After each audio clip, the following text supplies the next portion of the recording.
25 salad mustard, and then I'm just gonna put the marinated ribs. There you go. Just gonna... Sayang kasi ang sarap ng timpla ko. I marinated last night, so... And the one that it was on the top, it was all one big onions. And then, of course, my favorite for adobo is coconut milk.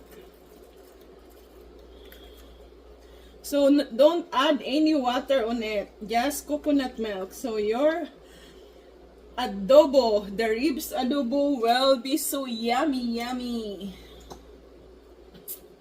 And of course, we have to use the probe for salad master. Sasalpak na natin or attach the probe 450 degrees Fahrenheit for about 15 minutes. When it's boiling, after 15 minutes, I'm gonna turn it to low until it's gonna soften the meat.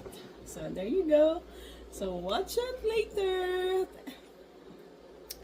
So yeah, it's gonna be delicious, yummy adobo, ribs adobo. Now the adobo is done. It's cooked already. Let's check it out. There you go. So nagmamantika siya, guys. So tingnan nyo.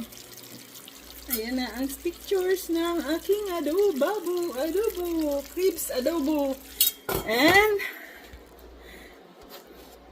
it's time for trying adobo, and the dessert is a healthy banana cube. Here you go. I just finished live on the YouTube channel, so let's try my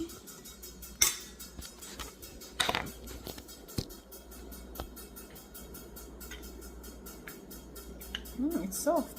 So I cook for 1 hour the adobo because I wanna become like turn on the coconut milk, turn on to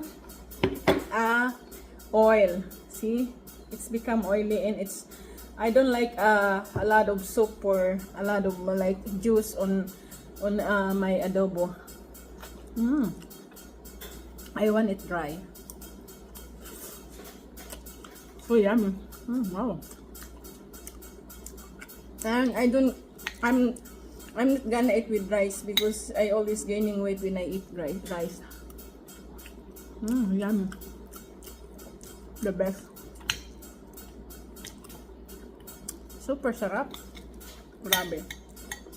So if you want my recipe, just watch on my YouTube channel how to cook the best adobo. Sarap, guys.